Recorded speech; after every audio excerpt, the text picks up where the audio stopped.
الحمد للہ وحدہ والصلاة والسلام علی نبی بعدہ آمنت باللہ وحد العہد الحق وحدہ لا شریک لہ اما بعد فاعوذ باللہ من الشیطان الرجیم بسم اللہ الرحمن الرحیم قال اللہ تبارک و تعالی فی القرآن المجید والفرقان الحمید سبحان الذي أسرى بعبده ليلا من المسجد الحرام إلى المسجد الأقصى الذي باركنا حوله لنريه من آياتنا إنه هو السميع البصير صدق الله العظيم وصدق رسوله النبي الكريم الأمين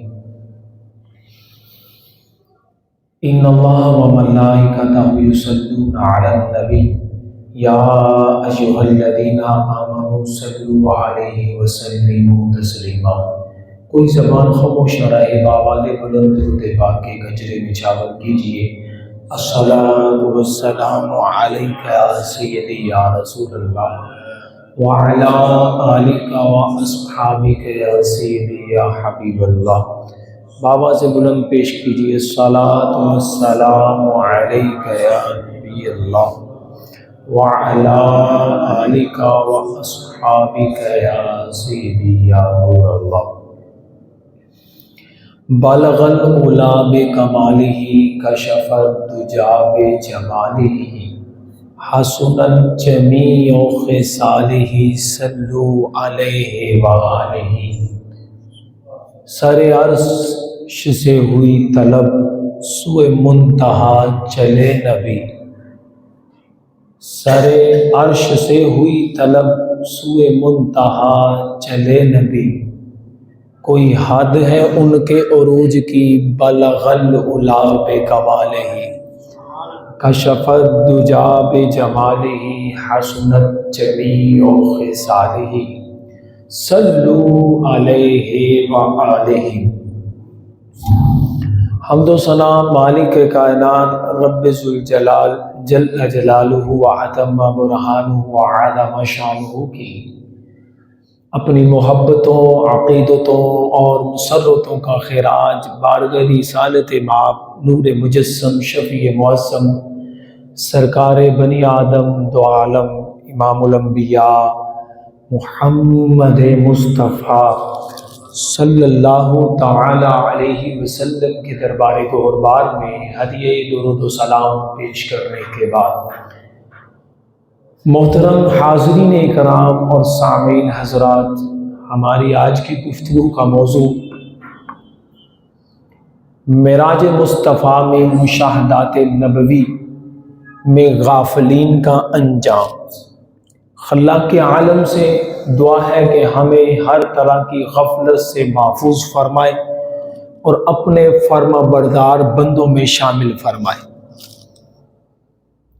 کتب احادیث کے اندر رب کائنات نے نبی پاک صلی اللہ علیہ وسلم کے جو ذکر معراج ہے اس کی آیہ مبارکہ کے تحت جو رب پاک کا کلام ہے، سبحان الذی اسری بعبدہ لیلا من المسجد الحرام الی المسجد الاقصی، اس آیت پر تھوڑا سی لغوی بحث پہلے نہیں ہوئی، وہ کرنا چاہوں گا، بڑے توجہ سے سماعت فرمائیے گا کہ اگر یہ اعتراض ہوتا کہ معراج اگر رات کے آخری پہر میں ہوئی ہے اور اتنے سے مختصر سے وقت میں نبی جو بشری صورت کے اندر آئے اور تبلیغ دین دی،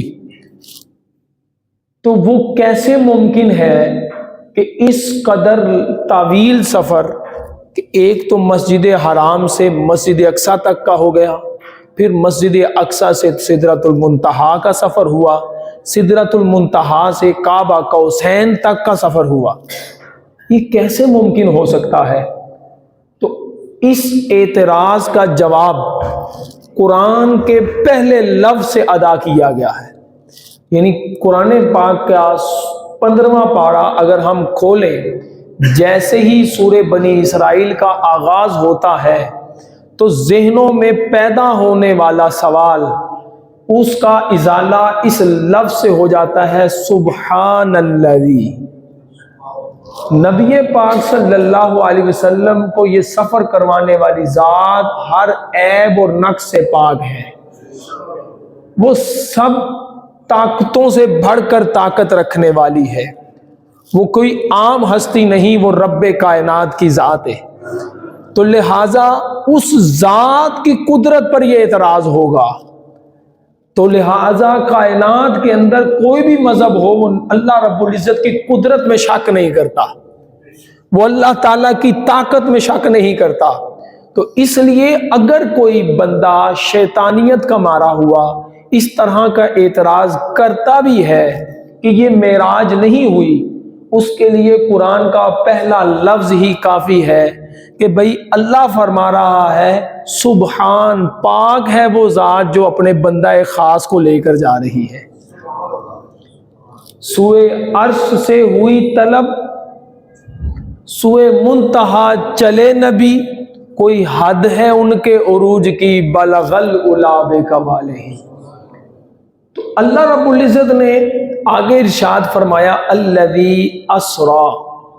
علماء مفسرین نے یہاں پر لکھا ہے کہ جو سفر مسجد حرام سے لے کر مسجد اقصی تک کا تھا اس کو کہتے ہیں اسریٰ، سیر تھی یہ مختصر، اور سیر میں بندہ سرسری دیکھتا ہے، زیادہ ڈیپلی رہتا نہیں ہے وہاں پر، وہ سرسری نظر سے اس کو ملاحظہ کرتا ہے کیونکہ اس کو لطف اٹھانا ہوتا ہے۔ تو اللہ فرما رہا ہے پاک ہے وہ ذات جو اپنے بندہ خاص کو اسرا کروایا ہے مسجد حرام سے مسجد اقصی تک کا۔ علماء مفسرین نے یہاں پر لکھا کہ جب مسجد اقصی سے نبی پاک سدرۃ المنتہا پر تشریف لے گئے تو یہ ہے معراج، اور سدرۃ المنتہا سے جب آگے تشریف لے گئے کعبہ قوسین کے مرتبے تک، یعنی ما زاغ البصر وما طغی، سر کی آنکھوں کے ساتھ ٹکٹکی باندھ کر اپنے رب کے دیدار سے مشرف ہوئے، اس سفر کو کہتے ہیں اعراج، بلندیوں کا سفر۔ تو یہ معراج بنا ہی اعراج سے ہے، بلندی کی طرف چڑھنا، سیڑھی پر چڑھنا۔ اللہ رب العزت فرماتا ہے پاک ہے وہ ذات جو کس کو لے گی، عبد بعبدہ۔ اب با کے ساتھ عبد کا لفظ آیا ہے، عبد کہتے ہیں بندے کو، اور عبد کا اطلاق ہوتا ہی اس کو ہے جس کے اندر روح اور جسم، یعنی روح مال جسد کے ساتھ ہو، تو عبد کا اطلاق بندے پر ہوتا ہے۔ اور رب فرما رہا ہے اپنے بندہ خاص کو، تو پتہ چلا کہ یہ جو معراج تھی منامی نہیں تھی، خواب کی صورت میں نہیں تھی۔ اللہ رب العزت نے قرآن پاک کے اندر ارشاد فرما دیا کہ اللہ رب العزت کے محبوب کو اللہ نے فزیکل معراج کروائی، جسمانی صورت کے اندر، روح مع جسم کے ساتھ۔ اور پھر فرمایا لیلن، اب دیکھیے لیل نکرہ استعمال کیا گیا ہے، اور نکرہ کا اطلاق ہوتا ہے تھوڑی دیر، مختصر۔ اور علماء نے یہاں پر لکھا ہے کہ نبی پاک صلی اللہ علیہ وسلم ام ہانی رضی اللہ تعالی عنہا کے گھر آرام فرما رہے تھے، اس کے بعد معراج ہوئی، یعنی احرام سے بیدار ہوئے، معراج ہوئی، تہجد کی نماز حضرت ام ہانی فرماتی ہیں ہمارے ساتھ ادا فرمائی۔ اس مختصر سے عرصے میں، اور اس مختصر کا عرصہ کتنا تھا، فرمایا گیا کہ اللہ کے نبی نے جس پانی کے ساتھ وضو فرمایا تھا وہ 30 دن کا سفر جو مسجد حرام سے مسجد اقصی تک کا تھا وہ بھی طے کیا، مسجد اقصی سے سدرۃ المنتہا کا سفر بھی طے کیا، سدرۃ المنتہا سے کعبہ قوسین کا سفر بھی طے کیا، رب کا دیدار بھی کیا، جنت کو بھی دیکھا، جہنم کو بھی مشاہدات فرمائے، اور اس کے بعد واپس بھی آ گئے ابھی وہ پانی جو وضو فرما کے گئے تھے ابھی مکمل بہا نہیں تھا۔ یہاں پر علماء نے ایک نقطہ کھینچا ہے، فرماتے ہیں کہ نبی پاک صلی اللہ علیہ وسلم جانے جہاں ہیں، جانے جہان ہے، جانے عالم ہے، تو کائنات سے جب آپ تشریف لے گئے تو ساری چیزیں سکون اور جمود طاری ہو گیا، وہیں پر ٹھہر گئے۔ آقا تشریف لائے، دوبارہ وہیں سے زندگی کنٹینیو ہوئی۔ تو یہ نبی پاک صلی اللہ علیہ وسلم جانے جہاں ہیں۔ اور آج بھی اگر ہم نبی پاک کی معراج کا تذکرہ کر رہے ہیں، آقا دو جہاں صلی اللہ علیہ وسلم کا ذکر کر رہے ہیں، اللہ رب العزت کے گھر میں بیٹھ کر رب کا ذکر کرتے ہیں، تو گویا کہ ہم ابھی سکتہ میں نہیں ہیں، کومے میں نہیں ہیں، ہماری جان، ہماری سانس چل رہی ہے۔ اس کا مطلب ہے کہ نبی پاک موجود ہیں، آقا علیہ الصلوۃ والسلام موجود ہیں، ہمیں ملاحظہ فرما رہے ہیں۔ تو کمال ہے کہ امتی کو میرے آقا ملاحظہ فرما رہے ہیں۔ یہاں پر مولانا سردار احمد صاحب نے بڑا پیارا واقعہ نقل فرمایا، فرمایا کہ نبی پاک کی ولادت ہوئی، آقا دو جہاں صلی اللہ علیہ وسلم رب حبلی امتی کہتے ہوئے پیدا ہوئے، اپنی امت کے لیے صدائیں لگاتے رہے، تشریف لے گئے رب حبلی امتی۔ اور پھر جب معراج پر تشریف لے گئے، اتنا بڑا اعزاز ملا تو وہاں پر بھی اپنی امت کو یاد رکھا۔ یہاں پر علماء نے لکھا کہ جب نبی پاک صلی اللہ علیہ وسلم کے لیے براق کی سواری تشریف لائی تو آقا علیہ الصلوۃ والسلام سوار ہونے لگے، تو نبی پاک صلی اللہ علیہ وسلم نے پوچھا، ہے جبرائیل 50,000 سال کا دن ہوگا میری امت کا، محشر کا دن 30,000 سال کا پل صراط کا سفر ہوگا، تو میری امت کیسے گزرے گی؟ اللہ اکبر، یوم نحشر۔ اب یہاں پر سوال تھا کہ کیسے گزرے گی؟ تو حضرت جبرائیل عرض کرنے لگے، یا رسول اللہ صلی اللہ علیہ وسلم، آپ کی امت کے متقین لوگ سواریوں پر سوار ہو کر سوئے جنت جائیں گے۔ اس کی کون سی حدیث ہے سند کے طور پر، دلیل کے طور پر؟ ہم جب قربانی کی عید کرتے ہیں تو قربان گاہ میں جانے سے پہلے قربانی کے جانور کو چیک کرتے ہیں، اس میں کوئی عیب تو نہیں ہے، اس کی کوئی آنکھ کانی تو نہیں ہے، یہ لنگڑاتا تو نہیں ہے۔ کیوں؟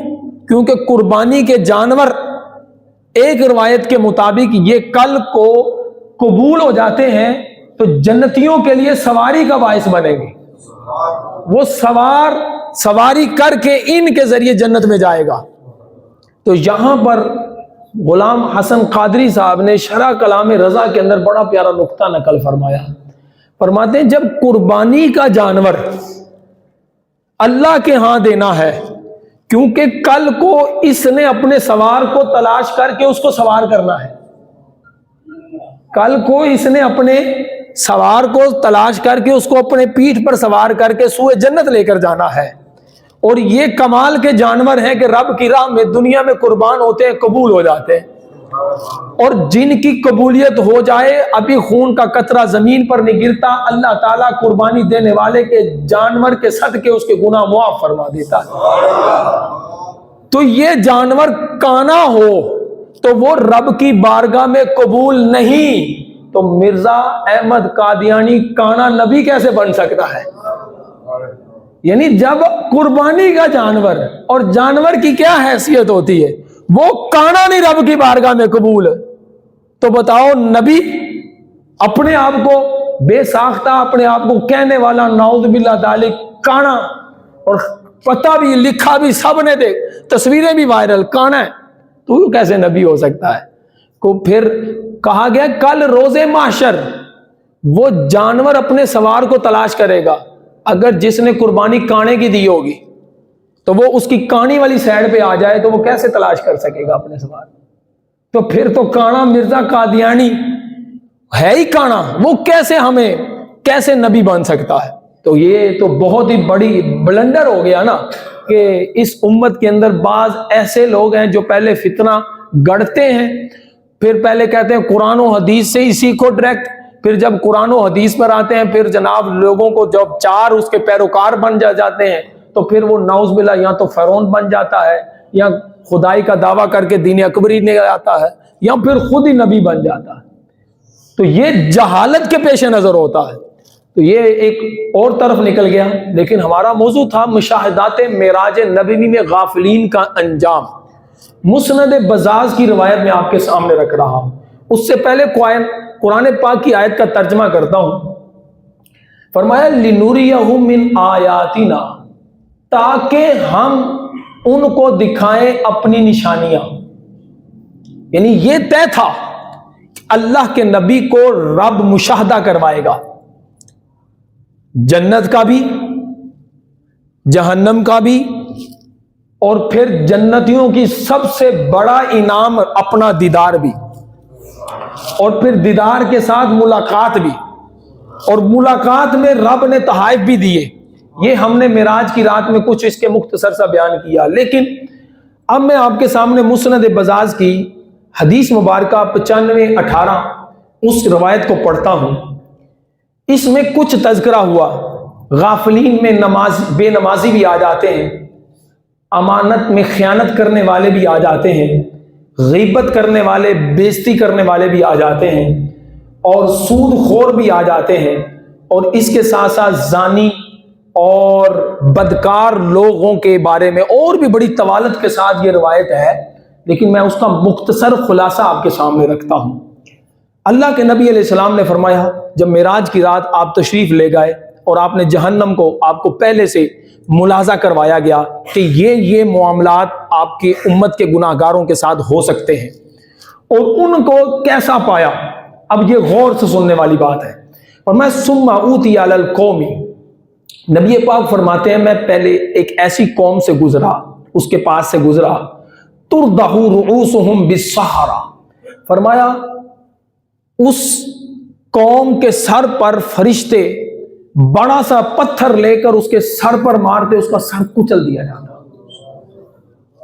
ریزہ ریزہ ہو جاتا، پھر دوبارہ پتھر اٹھاتے، وہ سر پھر ٹھیک ہو جاتا، وہ بندہ صحیح سلامت زندہ ہوتا. فرمایا فلما ردخت عادت کما کانت، یہ معاملہ کچلنے کا مسلسل جاری تھا، اس میں ایک لمحہ کے لیے بھی وقفہ نہیں تھا.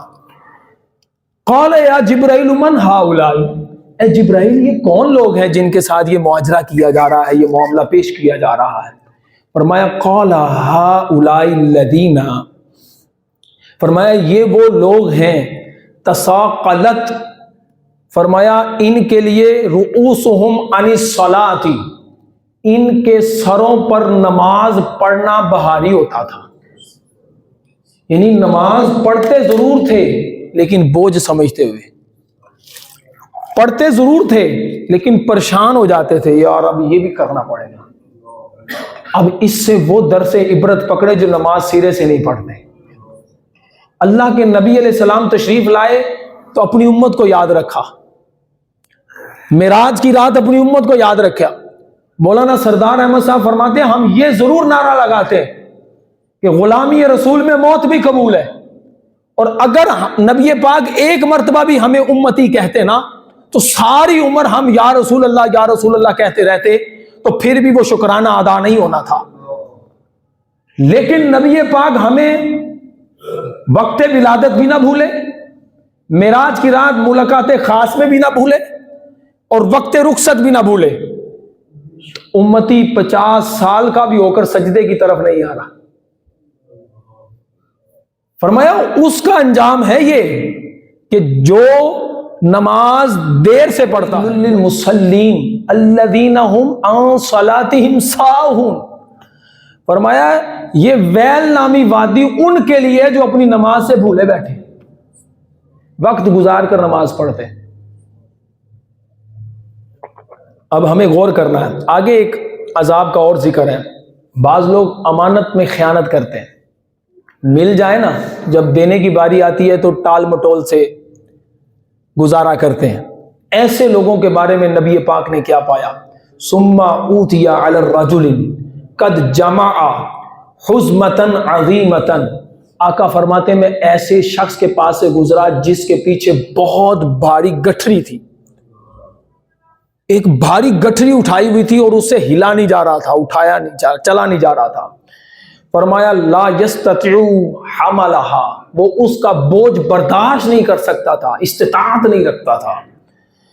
وَهُوَ أَن يَزِيدَ عَلَيْهَا، لیکن اس کی خواہش یہ تھی کہ اس کا بوجھ اور بڑھا دیا جائے، خواہش اپنی یہ تھی کہ بوجھ اور بڑھا دیا جائے۔ اللہ کے نبی فرماتے ہیں صلی اللہ علیہ وسلم فقال یا جبرائیل ما ھذا، جبرائیل یہ شخص کون ہے؟ ھذا الرجل من امتی کا، عرض کرنے لگے یا رسول اللہ یہ وہ شخص ہے آپ کی امت میں کہ علیہ امانت الناس، اس پر لوگوں کی امانتیں ہیں، لا یستطیع اداءها، یہ ان کو ادائیگی کی استطاعت نہیں رکھتا، دینے کی استطاعت نہیں رکھتا، ہوا یزید علیہا، لیکن حال یہ ہے کہ کہتا ہے لوگ اور میرے پاس امانتیں رکھائیں۔ جس کے پاس چند پیسے امانتیں کے رکھا دیے جائے نا وہ یوز کر لیتا، خیانت کرتا ہے، یا پھر یہ کہتا ہے کہ میرے پاس اور لوگ رکھوا دیں، اس کی خواہش مال کی طرف یہ ہوتی ہے۔ فرمایا امانت میں خیانت کرنا کبیرہ گناہ ہے۔ اور آگے مختصر کر رہا ہوں، فرمایا غیبت کرنے والا اور بے عزتی کرنے والے کا انجام یہ بھی کبیرہ گناہ ہے۔ غیبت کہتے ہی اس کو ہے کہ اپنے بھائی کی عدم موجودگی کے اندر اس بھائی کے عیب کو کسی تیسرے شخص کے سامنے بیان کرنا، کہ جو اس کے اندر عیب موجود ہو، اس کو کہتے ہیں غیبت۔ اور فرمایا غیبت کرنے والا اپنے مردہ بھائی کا گوشت کھانے والے کی طرح ہے۔ قرآن پاک کے اندر بیان کیا گیا۔ اللہ کے نبی فرماتے ہیں، حضرت سیدنا انس بن مالک رضی اللہ تعالیٰ عنہ سے روایت ہے، لما عرج بی مررت بقوم هم اظفار من نحاس، فرمایا میرا گزر ایک ایسی قوم سے ہوا جن کے ناخن تانبے کے تھے۔ کس کے تھے؟ تانبے کے ناخن تھے۔ فرمایا یخمشون وجوہہم وصدورہم، وہ اپنے چہرے کو اور اپنے سینے کو اس سے کھینچ رہے تھے، خارج کر رہے تھے، اپنا جسم نوچ رہے تھے۔ فَقُلْتُ مَا هَؤُلَاءِ یا جبرائیل، میں نے جبرائیل سے پوچھا جبرائیل یہ کون لوگ ہیں؟ قَالَ هَؤُلَاءِ الَّذِينَ يَأْكُلُونَ لَحُومَ النَّاسِ وَيَقَعُونَ فِي اعْرَاضِهِمْ، حضرت جبرائیل علیہ السلام بارگاہ رسالت میں عرض کرنے لگے یا رسول اللہ یہ وہ لوگ ہیں جو لوگوں کا گوشت کھاتے ہیں۔ مطلب گوشت کھانے سے مراد غیبت کرتے ہیں، اور غیبت کرنے والا اپنے بھائی کی عدم موجودگی میں اس کے عیب کو اچھالنے والا اپنے مردہ بھائی کا گوشت کھانے والے کی طرح۔ اور آگے فرمایا وَيَقَعُونَ فِي اعْرَاضِهِمْ، ان کی عزتوں پر اٹیک کرتے ہیں، ان کو ڈیگریڈ کرتے ہیں، ذلیل کرتے ہیں، ذلیل و رسوا کرتے ہیں۔ ایک مسلمان کی عزت کعبے کی حرمت سے بڑھ کر ہے، اور ہمارے ہاں کسی کا عیب پتہ چل جائے تو ہم اس کو جب تک واویلا نہ کر لیں، گروپوں میں شیئر نہ کر دیں اور سوشل میڈیا پہ نہ ڈال دیں یا اپنی کیبنٹ کے لوگوں کو نہ بتا دیں، ہمیں تو سکون حاصل نہیں۔ علماء نے یہاں پر لکھا ہے اس آیت مبارکہ کے اندر لا يحب الجہر بالسوء، اللہ تعالیٰ برائی کا چرچا کرنے والے کو پسند نہیں فرماتا۔ فرمایا کہ علماء نے، دانا شخص نے کہا کہ اگر کسی کی اصلاح کرنا چاہتے ہو پہلے اپنے گریبان کے اندر جھانک کر دیکھو، پتہ لگ جائے گا کہ ہم کتنے پانی میں، زمانے میں کوئی برا نہیں نظر آئے گا اپنے علاوہ۔ تو فرمایا کہ غیبت کرنا یہ بہت بڑا گناہ، اور آج جو معاشرے کا ناسور جس کی وجہ سے ہم تنزلی کی طرف جا رہے ہیں اور ترقی پذیروں میں شامل ہو کر اور مزید ترقی پذیر ہوتے چلے جا رہے ہیں، وہ ہے سود کی لعنت، سود کا لین دین، جو عموماً ہمارے ہاں آئے دن کالیں آتی ہیں، حضور آپ انشورنس کروا لیں، آپ مر جاتے ہیں خدا نہ خواستہ یہ ہو جائے گا، آپ کی ٹانگ ٹوٹ جاتی ہے، یعنی زندہ بندے کو تکیہ بنا دیتے ہیں، مردہ قرار دے دیتے ہیں یہ صورت۔ یا پھر جناب آپ کبھی اکاؤنٹ کھلوانے چلے جائیں، آپ کو سیونگ اکاؤنٹ کی طرف رغبت دلائی جاتی ہے کہ آپ سیونگ اکاؤنٹ کھلوائیں، آپ کے پیسوں پر اتنا انٹرسٹ ملے گا، آپ انٹرسٹ سمجھ رہے ہوتے ہیں کہ آپ کو جناب یہ پیسے جو سے ہیں یہ کہیں سے کما کر دیں گے، نہیں، یہ آپ کے پیسوں پر سود دے رہے ہیں۔ اور ہمیں پیسہ جب آ رہا ہوتا ہے اس وقت ہمیں کوئی سمجھ نہیں آ رہی ہوتی، ہم کہتے ہیں آنے دو۔ یہی تو غلط بات ہے۔ تجارت شروع کرنے سے پہلے کسی اہل علم کے پاس بیٹھنا چاہیے، کہیں کام کرنے سے پہلے اپنے کاروبار کی ڈسکشن کر لینی چاہیے، اس کے بارے میں کنورزیشن کر لینی چاہیے، تاکہ ہمیں پتہ ہو کہ بینگ اے مسلم ہم حلال کھا رہے ہیں یا حرام کھا رہے ہیں۔ تو اس بارے میں اللہ کے نبی علیہ السلام فرماتے ہیں، حضرت ابو ہریرہ رضی اللہ تعالیٰ عنہ اس حدیث مبارکہ کے راوی ہیں،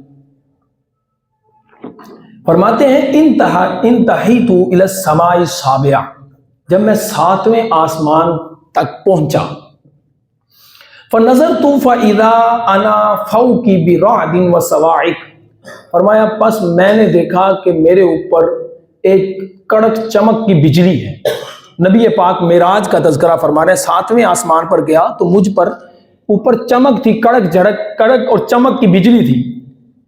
ثم اتیت علی قوم بطونہم کالبیوت، پھر میرا گزر ایک ایسے لوگوں کے، ایسے قوم پر ہوا جن کے پیٹ گھروں کی طرح بڑے بڑے تھے۔ جس طرح گھر ہوتے ہیں بڑے بڑے، اس طرح بڑے بڑے ان کے پیٹ تھے۔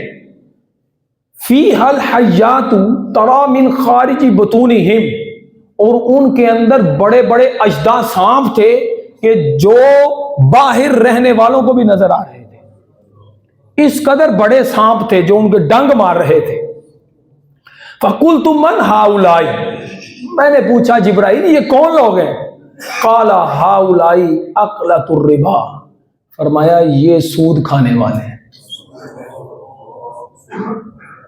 یہ میرے نبی پاک کے مشاہدات کا کچھ میں نے ذکر فرمایا، یہ بڑی طوالت کے ساتھ ہے۔ یہاں پر ایک اور میں ذکر کرنا چاہوں گا کہ ایک تو سود کی بیماری ہمارے عام ہوتی جا رہی ہے، جس کی وجہ سے ہم اپنی تنزلی کے شکار ہیں، اور دوسری بیماری میرے نبی پاک نے فرمایا میں ایسی قوم سے گزرا کہ جن کی وہ عورتیں سر کے بالوں کے ساتھ ان کو جکڑا والا لٹکایا ہوا تھا۔ میں نے پوچھا یہ کون عورتیں ہیں، کون یہ لوگ ہیں؟ حضرت جبرائیل فرماتے ہیں یہ وہ عورتیں تھیں جو اپنے مردوں کے، حلال مردوں کے علاوہ کسی اور کے لیے بناؤ سنگار کرتی تھی۔ ہمارا معاشرہ ہمارے سامنے، مخلوق تعلیم نے ہمیں بیڑا غرق کر رکھا، مخلوط بازار مارکیٹیں ہمارے سامنے، اور پھر رہی سہی کسر ہمیں وہ پسند ہی نہیں آتی جو لوگوں کو نہ دکھلائی جائے، اور معاشرہ رشتہ طے کرتے ہوئے کس قدر جناب بے حرمتی کرتا ہے، ایسے لگتا ہے جیسے جانور کی خرید و فروخت کر رہا ہو۔ خدا را اپنے حالات کو بدلیں۔ میرے نبی پاک صلی اللہ علیہ وسلم کی حدیث مبارکہ بھی میں نے مختصراً کوئی 4 سے 5 غفلت والے انجام بتائیں، یہ بڑی طویل حدیث مبارکہ ہے، لیکن ہم اپنے بارے میں غور کریں، یہ ان میں سے کون سا عیب میرے اندر ہے؟ امانت میں خیانت کرنا، نماز میں غفلت برتنا، سستی کرنا، یا پھر سود کھانا، یا پھر مخلوط تعلیم اور مخلوط طریقے سے رہنے کو پسند کرنا۔ بعض جگہوں پر یہ بھی لکھا ہوا تھا کہ مردوں کو عذاب دیا جا رہا تھا، پوچھا گیا کہ ان کو کیوں عذاب دیا جا رہا ہے؟ فرمایا گیا کہ یہ وہ لوگ ہیں کہ جو اپنی حلال کردہ عورتوں سے استفادہ لینے کی بجائے حرام کردہ عورتوں میں منہ مارا کرتے تھے۔ ہمارے ہاں نوجوان طبقہ ہو یا بڑھاپا ہو، کسی عورت کی کال آ جائے تو ہم اس کو مس نہیں ہونے دیتے، اور پھر 2-4 بندوں کو جب تک نہ بتا دیں ہمیں سکون نہیں ملتا۔ عورت کی آواز بھی عورت ہے۔ خدا را ہمیں غور کرنا ہے، اپنی لائف کا کچھ چینج کرنا ہے۔ معراج کی رات جہاں پر ہمیں نماز کا اتنا عظیم تحفہ معراج کی صورت میں، ہمارے لیے معراج کی صورت وہ ہے، وہ ملا، اس میں بھی غفلت نہ کریں۔ میرے نبی پاک صلی اللہ علیہ وسلم نے جہاں ہمیں یاد رکھا، وہاں ہمیں یہ بھی آگاہ کر دیا کہ ان غافلین میں سے اگر تم ہوگے تو یہ عذابات تمہارے لیے، اگر تم ان سے توبہ کر لیتے ہو، سچے دل سے چھٹکارا پا لیتے ہو، تو پھر رب پاک تمہیں متقین میں شامل کرتے ہوئے بنا کر تمہاری سواریوں کے ذریعے تمہیں جنت کے دانے پر پہنچا دے گا، جنت کے دروازے پر پہنچا دے گا۔ اللہ تعالی ہمیں سمجھنے کی توفیق عطا فرمائے۔ وآخر دعوانا الحمدللہ۔